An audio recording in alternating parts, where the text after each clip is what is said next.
आखिर दुबई इतना अमीर कैसे बन गया? क्या है दुबई का अमीरी का राज? जानेंगे। एक ऐसा अजीबोगरीब देश जहां पर डूबते हुए किसी इंसान को बचाना गैर कानूनी है, पर क्यों? और ये इंसान रातों रात करोड़पति बन गया, पर कैसे? और एक ऐसा स्कूल जहां पर फीस में पैसों की जगह कचरा लिया जाता है, लेकिन क्यों? जानने के लिए बने रहिए वीडियो के एंड तक। नंबर 1, आज दुबई को दुनिया के सबसे अमीर शहरों में से एक माना जाता है। दुबई के लोग काफी ज्यादा अमीर होते हैं, पर दुबई की अमीरी का राज क्या है? चलिए आज हम आपको इस बारे में बताते हैं। अगर आप सोच रहे हैं कि दुबई की अमीरी का राज तेल है, तो आप बिल्कुल गलत हैं, क्योंकि दुबई तेल से बहुत ही ज्यादा कम पैसे कमाता है। दुबई की अर्निंग का सबसे अहम जरिया टूरिज्म है। दुबई में हर साल लाखों करोड़ों लोग टहलने के लिए जाते हैं, जिनसे दुबई की सरकार सबसे ज्यादा अर्निंग करती है। दुबई में बहुत सी ऐसी शानदार चीजें बनाई गई है जो टूरिस्टों को अपनी ओर अट्रैक्ट करे, और दुबई की सरकार का सबसे मेन अर्निंग का सोर्स टूरिज्म ही है। इसके अलावा दुबई टैक्स फ्री है, इसीलिए दुनिया भर के बड़े बड़े बिजनेसमैन आकर यहाँ पर बिजनेस करते हैं, जिससे दुबई की सरकार को भी फायदा होता है। दुबई के कानून काफी ज्यादा सख्त है, और यहाँ पर छोटी मोटी गलती के लिए भी जुर्माना पड़ता है, और जुर्माने से भी दुबई की सरकार अच्छी खासी अर्निंग करती है, और इन्हीं सबसे पैसे कमाकर दुबई की सरकार आज बहुत ही ज्यादा अमीर हो चुकी है। नंबर 2,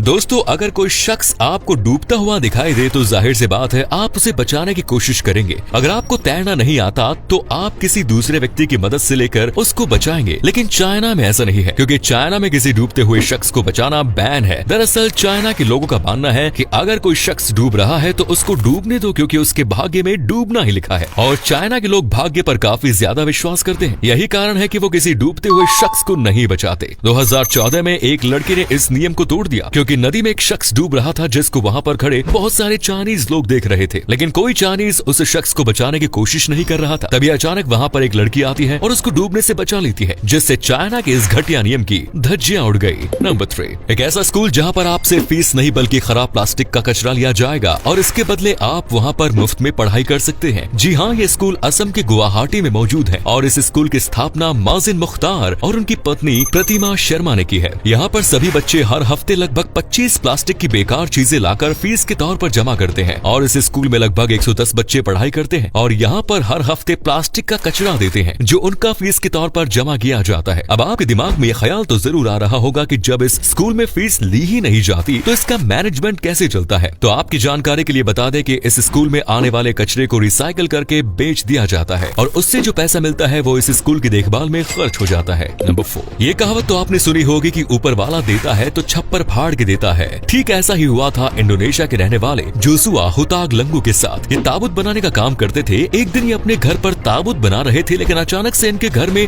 धमाके की आवाज सुनाई दी। इन्होंने जब बाहर देखा तो इनको कोई चीज दिखाई नहीं दी, लेकिन जब उन्होंने काफी ज्यादा ढूंढा तो मालूम चला कि जमीन में धंसा एक छोटा सा पत्थर है, जिसे देखकर वो हैरानी में पड़ गए कि आखिर ये पत्थर आया कहां से। बाद में जोसुआ ने इस पत्थर की फोटो को फेसबुक पर अपलोड किया, लेकिन जब उस फोटो को खोजकर्ताओं ने देखा तो तुरंत उन लोगों ने जोसुआ से संपर्क किया और इस पत्थर को खरीदने की पेशकश रखी। आपको जानकर हैरानी होगी कि इस पत्थर को उन खोजकर्ताओं ने लगभग 10 करोड़ रुपए में खरीदा, जिससे जोसुआ की किस्मत ही बदल गई, क्योंकि ये अमाउंट जोसुआ के 30 साल की सैलरी के बराबर था। नंबर 5, जल्द ही सरकार एक ऐसा नियम लागू करने वाली है जिससे आप ट्रैफिक पुलिस की तरह किसी दूसरे का चालान काट कर पैसे कमा सकते हैं। जी हाँ दोस्तों, आप एक ट्रैफिक पुलिस की तरह दूसरे व्यक्ति का चालान काट कर पैसे कमा सकते हैं। दरअसल अगर किसी शख्स ने नो पार्किंग में अपनी गाड़ी खड़ी कर दी, या फिर कोई ऐसी जगह अपनी गाड़ी खड़ी करी है जहाँ पर गाड़ी खड़ी करने का मना है, तो आप उस शख्स की गाड़ी की फोटो खींचकर ट्रैफिक पुलिस को बता दे, जिससे आपको 500 रुपए मिलेंगे, क्योंकि ट्रैफिक पुलिस उस शख्स का 1000 रुपए का चालान काटेगी, जिसमें से 500 गवर्नमेंट के पास जाएंगे, और 500 रुपए आपको मिलेंगे, क्योंकि आपने ट्रैफिक पुलिस की मदद की है। लेकिन ये नियम कब लागू होगा इसके बारे में अभी कहा नहीं जा सकता, लेकिन नितिन गडकरी जी का कहना है कि रोड मिनिस्ट्री इस नियम को जल्द ही लागू करेगी।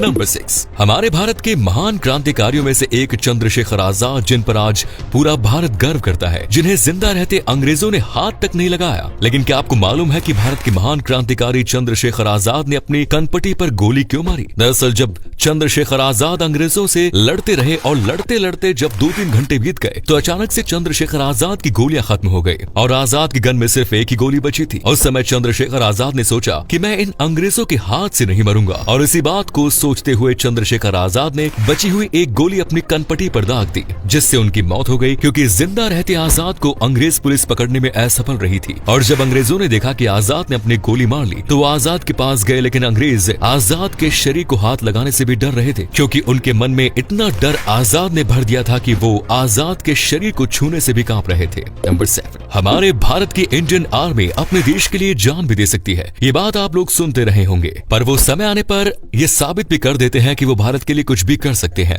ऐसा ही हुआ था 3 दिसंबर 1971 को, जब मेजर कुलदीप सिंह चांदपुरी अपने घर आए, लेकिन अचानक से उनकी बीवी को मालूम चला कि इंडिया और पाकिस्तान के बॉर्डर पर भीषण युद्ध चल रहा है। और तभी मेजर की पत्नी ने अपने पिताजी के पास टेलीफोन किया और कहा कि इनका ट्रांसफर किसी दूसरे बॉर्डर पर करवा दीजिए, क्योंकि उस लड़के के पिता की जान पहचान बड़े अधिकारियों से थी। लेकिन जब दोबारा फोन आया तो मेजर कुलदीप सिंह ने ये बात सुन ली और उन्होंने फोन पर ही कहा कि अगर मेरा ट्रांसफर किसी दूसरे बॉर्डर पर हुआ तो मैं आपकी लड़की को तलाक दे दूंगा। उन्होंने कहा कि मैं बॉर्डर पर जाऊंगा, फिर चाहे मेरी जान ही क्यों न जाए। और उसके बाद वह बॉर्डर पर चले गए। उम्मीद है आपको आज की वीडियो पसंद आई होगी। इस वीडियो को लाइक करें और अपना पसंदीदा फैक्ट हमें बताएं। धन्यवाद।